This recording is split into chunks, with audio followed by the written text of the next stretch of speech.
It's Red River Shootout, baby. SEC style.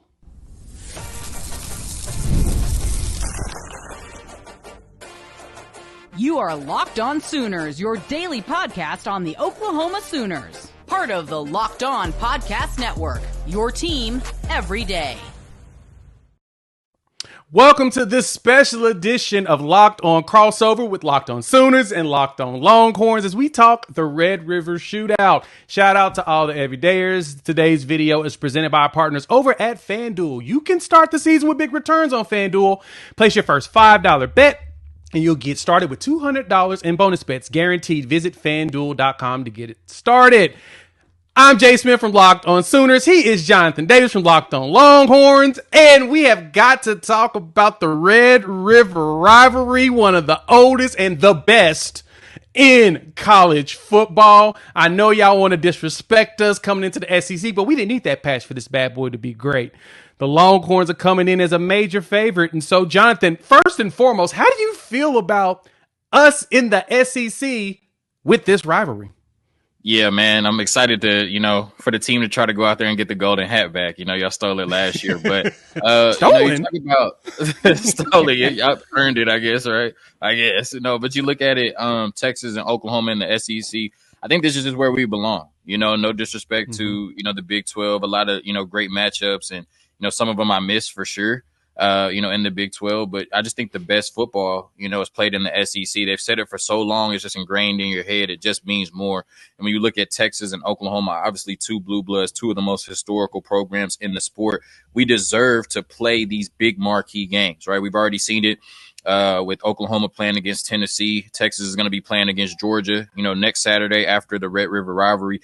These are the games. These are the matchups. These are the slots that Texas and Oklahoma should be in. So you talked about it. We didn't need the SEC, marketing and the, SEC boost this weekend for, Texas, Oklahoma, and Red River, because it's always been a great game. But in terms of being in the SEC, when you talk about two of the most historical programs to ever play the sport, they just deserve to be in the best conference playing football. And right now, that's the SEC. Yeah, a lot of people don't understand in this conversation that, when you go down to Red River and just see the beauty of it, seeing that half and half, players run in, they hear either a cheer or a boo, and then they get to the opposite side and it's all cheers or boos. And it's like the most fascinating experience, especially when you have like another 200,000 people outside of the stadium. But the beauty of being in the SEC too is we get to go to a whole bunch of big stadiums. Unfortunately for both of us, Oklahoma never plays in Austin and Texas never plays in Norman. So since it's always in the middle, we don't get the true feeling of major road games unless it's out of conference. Y'all went to Michigan this past season. We were at Ohio State not too long ago. We also played at Auburn, of course, a week before the bye week. So we got to start feeling that hate in the SEC. How do you feel about making your first big trip to looking at y'all's schedule, the only real one y'all go to is Texas A&M, and that's a rival. Don't sleep on Vanderbilt. Hey, Vanderbilt just beat Alabama. Touche. You might have to go to Nashville, but you just talked about it, like those experiences, those environments. It's just so different than going to Ames, Iowa for Iowa State, or even Stillwater where, the games are great. Waco for Baylor, just things like that. Fort Worth for TCU. And I don't want to disrespect our old counterparts, but now you talk about Rocky Top, right? LSU, Death Valley, going to the Swamp, even though Florida's not great right now. Kyle Field, I mean, the building literally rocks. You know what I mean? When they get to jump in Tuscaloosa, just all of these, big stadiums, big atmospheres where they just do football a little bit bigger and a little bit better. And so, like I said, Texas and Oklahoma deserve to be in this spotlight for sure. We have for a long time.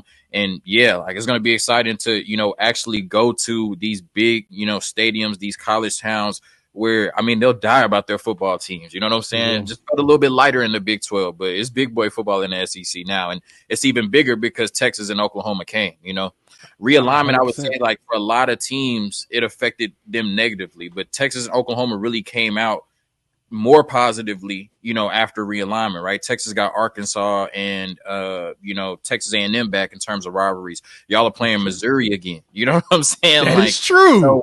So Texas and Oklahoma really benefited from realignment where a lot of schools kind of affected them negatively. Yeah, and I don't expect nobody to be the next Nebraska, even though my rule is actually doing some special stuff up there. We'll argue that another day. But next season, y'all get to travel to Athens and play Georgia. You're going to Florida and playing in the swamp. Like I said, you get to go to Lexington and deal with Kentucky and all that blue craziness. They seem to actually show up for defense whenever, they're at home. It's like the wildest phenomenon about them, except for when they play Ole Miss. They seem to always take them out. But when it comes to Red River, what is it about that you want SEC fans to understand as we prepare for this game? Don't worry, guys. We're going to talk ball in just a minute, but I want to know, what about this game do you want these fans to know if they decide that they want to partake in the festivities? Just that it's the best rivalry in college football, right? I think, you brought it up earlier when we did Locked On College Football that I think this is the 44th time that both teams are coming in ranked more than any other rivalry game. And we just talk about the uniqueness, right? I mean, obviously, no disrespect to Army, Navy and, Auburn, Alabama and Ohio State, Michigan. There's been some great moments. But I think when you talk about being at the state fair, right, everybody already lit and turned up, in the biggest spectacle in the state of Texas. Then you talk about being in the Cotton Bowl, split at the 50s. You're running out the tunnel. You go from boos to hearing cheers, or you go from cheers to hearing boos, like depending on what side you're on. Half of the stadium is crimson, right? Half of the stadium is burnt orange. It's just an amazing atmosphere, and it's unlike any other rivalry game in college football. So, when you're talking SEC and you're talking about this rivalry brings something to the table that no other game or no two teams outside of Texas and Oklahoma in college football can bring. And to me, that's what makes it. Obviously, I'm biased, right? Obviously, I'm the host of Locked On. Obviously, I got this Texas hat on with this big, big ass logo on the front. You know what I'm saying? But I do think that the circumstances surrounding Red River, right? Always on the same weekend every year, second weekend in October. Just the spectacle that it is makes it like no other in college football, and to me, it's the best. But what are your thoughts on it? What would you like SEC fans to know about Red River if they haven't experienced it yet? Yeah, and that's the one thing I can tell a lot of them is when you get there and you see the fair going on, that's when you start to see just how electric this experience is. You said it perfectly. When you get there and you go around, they getting turned up. Like everybody's losing their mind. You got all the crazy fair food that you gonna eat, something deep fried from a Snickers to a corn dog stuffed with cheese and stuffed with pork and stuffed with something else. You're gonna get layers upon layers upon layers of fried food in your system. But then you go from there to another 90-some thousand folks in the stadium losing their minds to the beverages up in there. So the best part to me too is this game's at 2:30. Jonathan, I know that we've always appreciated that 11 o'clock game. A lot of people always say they don't want it to be at night because they don't feel comfortable with no night game with that much going on around there. I mean, it's the fair, it's food, it's beverage, there's a lot of stuff happening that you get don't a little want crazy in Dallas game. at night, for sure. It gets a little crazy. It's wild in that area. It gets wild. But 2:30, when I saw that, I was like, okay, the SEC is taking this game seriously. Regardless of what rankings are any year between this, it's always some ridiculousness that happens. And having it at 2:30, putting it in that prime spot for an SEC game, I feel like they actually respected us. How you feel about that 2:30 kickoff? Yeah, it was Central different. time, that is. Yeah, it's different for sure. I think it's been like over 10 years since, it's been in that 11 o'clock spot. It's been a long time since it's been anywhere other than 11. But, like you said, it just feels like the prime time spot, like obviously we don't have to tell, college students and college football fans how to tailgate or how to turn up or anything. And they'll make sure they're right by 11. But 2:30 just feels right. You can wake up at a normal time, get yourself together, get out there, tailgate and get ready for the game. And then, like you said, we're just so used to all these big SEC matchups being at 2:30. Like even when Texas played Michigan at 11, like I was ready. I was hyped. But it was still at 11 a.m. It just didn't feel right. It felt too early, right? It felt too early for my heart to be beating out my chest for a college football game. 2:30 is just that prime time slot. And like I said, we've seen so many legends play, at 2:30 in the SEC, and now Texas and Oklahoma take over that spot, at least for this weekend. So it just felt right. It felt proper for two programs like Texas and Oklahoma. Yeah, they did us right there, and we're going to get right into the ball portion of it. Red River offenses versus defenses, one side versus the other versus the other. We're going to go dive into that next here on Locked On Crossover. Hey, NFL fans, you can start the season with big returns on FanDuel, America's #1 sports book. So whenever you get a hunch in the middle of the game, you can check out the live stats, view play-by-play, and so much more on the same page where you place your bets. You'll get started right now. I mean, Oklahoma's playing Texas, Red River crossover. We're talking Red River. But if you want to put some money on your squad, they'll get you started with $200 in bonus bets, guaranteed when you place your first $5 bet. So go over to FanDuel.com to get started on America's #1 sports book. All right, we got Jonathan Davis, we got Jay Smith, Locked on Horns, Locked on Sooners. We got to talk ball, man. Look, Texas comes in here, #1 ranked team in the country. Congratulations. I am proud of you all. You've ascended to that level, right? I like when I play up against our rivals and they're ranked that high so that we can knock them down. That's the whole goal. Our whole goal is to go and take each other out. But looking at things in a serious note, Steve Sarkisian is in the third year with his quarterback. He's got Quinn Ewers, just 3 years together, which is typically when his teams hit that completed spot. Brent Venables is now 3rd year in with his defense and his lead guy, Danny Stutzman. Last year was, of course, an electric and fun game. Of course, we took home that beautiful gold hat. How are you feeling about the Texas offense this season as we're heading into this marquee matchup? I feel great, right? I think, when you look at it, that Texas offense has taken, that next step this year. I think the offense has always been formidable under Steve Sarkisian, but people have always asked, when will we see that 2020 Alabama type offense, right? And I think this is the closest we've been to it. The running game, maybe not as great as we used to seeing it at the University of Texas, but they found ways to supplement it. Arch Manning taking off for 67 yards, a couple, explosive runs from the wide receivers. That's true. And I think the passing offense, one of the biggest reasons that Quinn Ewers came back is because he said that 25 start mark for a quarterback is when you really start to figure things out. Michael Hawkins only in start 2, but you'll talk about that. So, Quinn Ewers with his experience, I think we're really starting to see him hit on all cylinders. And it really feels like we got 5 to 6 pass catchers that we can go to at any time to just make huge plays in this offense. So I think it's really hitting on all cylinders. Of course, the big question mark is, will Quinn Ewers, the way he looked the first 2.5 weeks, he hasn't played a football game since September 14th.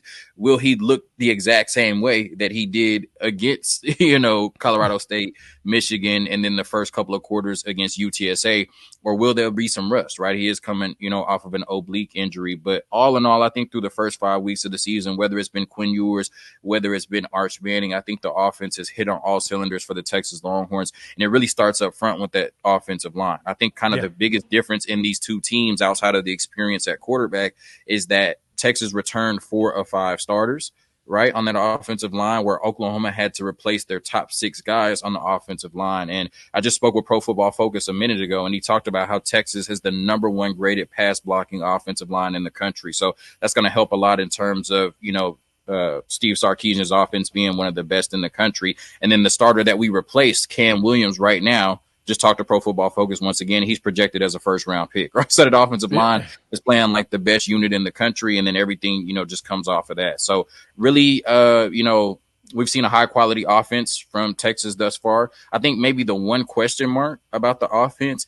is how well will we be able to run the ball, right? I think, for the most part, we haven't seen the Bijan, Roshan, Jonathan Brooks type performances. I think the running backs have just been good, right? Not great, not elite. I think they've been good. And in the last game 2 weeks ago against Mississippi State, our running back Jaden Blue got benched because he had 2 fumbles on 6 carries, right? And so how much do you trust him in this game? Do you go to Trey Wisner or Jaden Blue, who aren't as effective, naturally aren't as explosive as Jaden Blue? And then if you aren't able to run the ball against this Brent Venables defense, so much of what Steve Sarkisian wants to do comes off the run, right? Then he attacks you with the play action. Then he attacks you with the RPOs. If the Oklahoma defense can just cancel out the run game and say you can't run the ball, then how effective is Quinn on that play action, on that RPO? How effective is Steve Sarkisian's offense without the threat of the run? That may be one question mark for me, but overall, I think this Texas offense still, even with Quinn coming back, is just too much for the Oklahoma defense to handle. And I think they'll be on the field a lot because the Oklahoma offense, which I want you to talk about right now, I expect a lot of 3 and outs from them. What do you think? So On that note, for the defense side, I totally see exactly what you're saying and that's why Texas was rated so high coming in, right? You return majority of the offensive line and you got your quarterback. That honestly is the recipe for a successful offense, especially with Steve Sarkisian and what he likes to do. You got continuity from the line and the quarterback. And so, but for that defense, though, for us, we like to stop the run and we like to terrorize the pass. So what I think the thing for you all is, the question is, how much of the bending and breaking can we do to that offensive line with our not only our defensive line, but our entire front seven? Because you know that Brent Venables and Zach Alley's basically a Venables clone as DC. They love the exotic blitzes and the confusion there to force that quarterback to have to look around to the third and fourth option. The secondary is going to have to make sure they don't allow explosive plays, which that's one of the things that we do. When you're very aggressive, you are susceptible to big plays. But if that D-line does get home and force them to scramble, that can help you. So that's where we're going to have to see the improvements on the defensive side. I think that's the key, and we'll talk about keys to victory in a moment.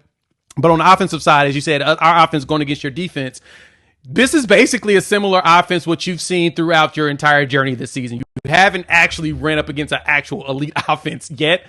Congratulations, Texas. That has helped you all. But I think the one thing that's different with this offense compared to the others that you've seen is we're starting to see a week-over-week stack of actual good football from Michael Hawkins. He is a true freshman. He's going in a very hostile environment. And so the question is going to be about his composure. Is he going to be good with the check down? Is he going to be good with taking his time and launching it deep if the line gives him the blocking he needs? It's going to be all on his shoulders as far as his composure goes. The good thing for us is this is now the third week of continuity on our offensive line because we've been so injured. It sucks, man. Having 4 centers in 3 games is the worst thing that could possibly happen to you. And luckily, y'all ain't seen it. We are now getting over it because we now have our starting center and our backup center back, and we have continuity across the line. So the test for us and where I want to see is how we can hold up long enough so Michael can not only launch a pass, but he can also scramble. And I think that that's where the difference comes into what Michael Hawkins does compared to what y'all saw at Michigan with even Orgy as well as Davis Warren. That they don't really scramble. Like Orgy comes in to actually run the ball. Like he ain't there to break a run out. He's here to literally take the handoff and run it power somewhere. Y'all were prepared for that. You knew that they weren't going to be a threat in the pass game. I think Hawkins can change that narrative for himself by actually throwing the ball, getting rid of the ball quickly, and making it a game. So let me ask you this, though. On the defensive side, how do you feel about that defensive line? I know that bringing in Trey Moore was a big piece for you all to add to the pass rush. I love Colin Simmons, and I hope that he decides to sit out this game just to be respectful to me. I hope he appreciates me as a human being because I do like Colin Simmons a lot. He's one of my favorite. And I think that Anthony Hill has a lot of potential. I don't know if he's in the right spot yet, but I think that that's just youth, and he'll get and grow into what he wants to be. How do you feel about that pass rush going into this game? Yeah, I mean, I think it's going to be important. And I think it's really going to be about, gap discipline and just understanding who's your man and what's your responsibility. The good thing is, I would say that Michael Hawkins is not Jalen Milroe right now by any means, right? But I would say that that's probably a good ceiling in college football, right? You would hope that Michael Hawkins could turn into, a Jalen Milroe type player. Well, the majority of our defense, whether they were starters or not, got to look against Jalen Milroe last season when we beat Alabama, right? And so I think it's going to be the same thing, making sure that you don't allow him to get that big run, right? Or you don't fight too hard on his own read, or yeah, that's true. Discipline, keep contained, and make sure he doesn't take off for 40, 50 yards. And so, I think the pass rush is going to be key. Trey Moore has come over. He hasn't had a sack yet. He's been able to get pressure, but obviously, you want to get the quarterback on the ground and, push him back a little bit. So I think that's going to be interesting, a matchup that I think the Texas defensive line should win. But, we've talked about how it's Red River. Your offensive line may play the game of their life, right? And if they can't get a quarterback like Michael Hawkins on the ground, maybe he can do something special back there. So that's something, that's going to be key to watch. But I do like our defensive line in that matchup. And I think, Colin Simmons, I don't like using the word generational prospect because we've heard it so much. It's such a buzzword now. But I mean, the fact that he's just come in straight from high school and it looks like he's still playing at Duncanville. I mean, the game has just slowed down for him so much. I expect him to have a big imprint on this game. I expect Texas actually to blitz a little bit more than we're used to seeing, right? Put some pressure on the young quarterback. And then I think you're going to have to, in terms of the passing game, obviously limit the big plays because, if you want to force this Oklahoma offense to be, efficient and try to drive down the field 70 to 80 yards, which I don't think they can do consistently enough to beat Texas. But I just talked to Pro Football Focus, and he said that out of the 15 passes, I believe that Michael Hawkins threw last week, 8 of them are screens, right? So if you can, I think that's what you're going to see a lot of this week too, just because he's a young quarterback, right? And you're not going to trust him to just throw it all over the yard yet. So I think just sound tackling, gap discipline, keeping, Michael Hawkins in the pocket and forcing him to beat you with his arm, I think is going to be the key for the Texas defense. And I'm not sure how much we'll find out about the Texas defense this weekend, because I think kind of the question mark right now is, okay, they're top 3 in scoring defense. They're top 3 in yards allowed, but who have they played? Have they played an offense with a pulse yet? But then my argument is, does the Oklahoma offense have a pulse? Right. So right. That's fair. That's very fair. That's very I guess fair. we'll figure that out on Saturday. But, I do like the matchup in terms of the Texas defense versus the Oklahoma offense. I do think, like you said, just the atmosphere of the game and, with him being a dual threat quarterback, he could present some challenges that they haven't necessarily seen this year. But like I said, the experience coming off of what they faced, with Jalen Milroe last year, and just the fact that still at this point, right, his strength is not throwing the ball down the field and getting those chunk plays. I do think the Texas defense has the advantage against that Oklahoma offense. Yeah, and that's a very fair point. So Texas has seen it with Milroe. Maybe Oklahoma could try to duplicate that with a little bit more passes down the field. I don't know. But we're going to talk keys to victory as well as a score prediction here on this Locked On crossover moment for the Red River Shootout. So Red River Shootout, first time showing up in the SEC, and Game Time is here to get you taken care of. They've got some great new features called Game Time Picks that makes getting tickets for your favorite live event even easier. So if you decide to be in the Dallas area and you want to check out this game and see that atmosphere, come on, SEC fans. You need to come see what it's like at Red River and the Cotton Bowl, and Game Time has got you covered. Game Time Picks filters out all the fluff and shows you only incredible deals on great seats you don't have to waste time searching for throughout thousands of tickets. They've got you, and they've got all kinds of great deals, especially, like I said, for Red River. So if you want to find yourself a nice ticket, they'll even show you what it looks like. The seat view will tell you what that seat looks like from the stadium. So you'll know if you're on the Crimson Tide or if you're on the burnt orange side. You don't want to be in the wrong spot. But the good thing is, too, they'll also hook you up with the lowest prices guaranteed. So take the guesswork out of buying tickets at Game Time. Download the Game Time app, create an account, as well as use the code LOCKEDONCOLLEGE for $20 off your first purchase. Terms apply. Again, create an account and redeem the code Locked On College, LOCKEDONCOLLEG for $20 off. Download Game Time today. What time is it?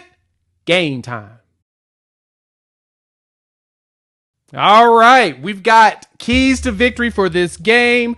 Jonathan, this is what I think Oklahoma needs to do to win this game. Quinn Ewers is coming back from that oblique injury. I made the joke when we were on the squad show about, you need your stomach to breathe, to walk, to talk, to think. And y'all laughed at me. I mean, it was hyperbole, but at the same time, if you really think about it, if you're got your head on a swivel thinking a rush is coming, to me, the key for Oklahoma on defense is keeping Quinn moving. If he's moving, he's not hurting you as bad. Even if he's healing, that's to me one of the key things to defeat. If Oklahoma keeps Quinn moving in a way he don't want to move, how do you think he fares in this game? Well, I keep leaning on this, but he has been one of the best quarterbacks under pressure this season. He has. But, a good point that, Max Chadwick just made, from Pro Football Focus is that can change from week to week, right? Pressure looks different. You could be great against pressure against Colorado State, right? But then Oklahoma's pressure could come at you in a different way, you know what I mean, and affect you differently. So, obviously all quarterbacks are better, when they're not under pressure. And I do think, 100%. Coming back, being a little rusty, not playing since September 14th, if Oklahoma can get to him. And then sometimes it's just, they get to you in the first quarter, they get that hit on you, and then you start to feel that for the rest of the game, right? And even when the pass rush isn't there, you feel like it's there. So definitely, you know what I mean? I don't think there is a ton of paths to victory for the Oklahoma Sooners, but one of them is certainly getting to Quinn Ewers often, and early and rattling him a little bit. Yeah, and I think that for us, one of the keys that on outside of Quinn, we're definitely going on the defensive side. We're going to have to make sure you guys can't run. And as you mentioned, you had Jaden Blue had 2 fumbles against Mississippi State, and Oklahoma's been one of the more opportunistic teams in the country this year. We've got a turnover margin of 11 so far, with 8 of those being fumbles. We like trying to strip the ball, and then if we can get turnovers, I think that's probably the path to victory, is forcing all those turnovers. Like you said, if we can get the pressure, that's key. To me, for Texas, it's going to be all about your rush. How much pressure do you put on Michael Hawkins to make him make a lot of decisions? Is that a fair thing in your thoughts as far as what Texas needs to do?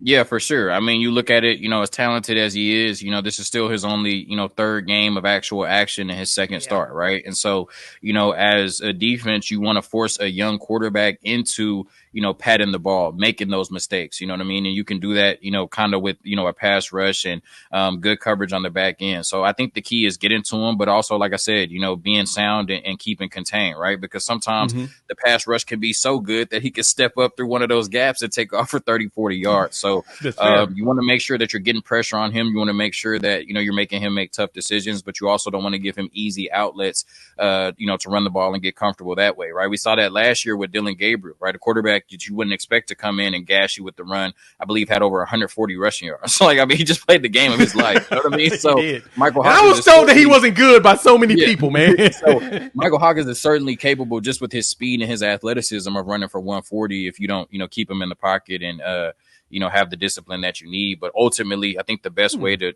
shut down any quarterback is to get pressure on him. And I think we need to do a good job of that, and not just getting close to him, right? Not just getting around him, right? Not just getting your hands on him, actually get him on the ground, help stall these drives, and then get the offense back on the field. So, yeah, I think that's a huge key for Texas, is to get to Michael Hawkins early, rattle him and, remind him that it's pretty tough playing college football as a quarterback.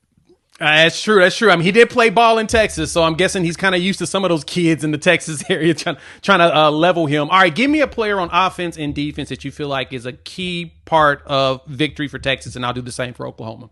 I think it's Jaden Blue, right? I think it has to be Jaden Blue. Like I said, coming off the game where you get benched, I just think he brings something completely different to the offense than Trey Wisner and Jared Gibson. I think those are more, kind of just your power backs, just run through the hole and, get whatever the offensive line creates for him, where I think Jaden Blue is a creator for himself, right? Just out in the open field, catching the ball, making people miss in the hole. He's just so dynamic. And then you talk about speed, reaching speeds of 22 plus miles per hour. He can really take over the game and just hit his head on the goalpost anytime he gets a touch, right? So I think, Jaden Blue needs to get 20 plus touches in this game. And I think he needs to be effective with those 20 plus touches in this game.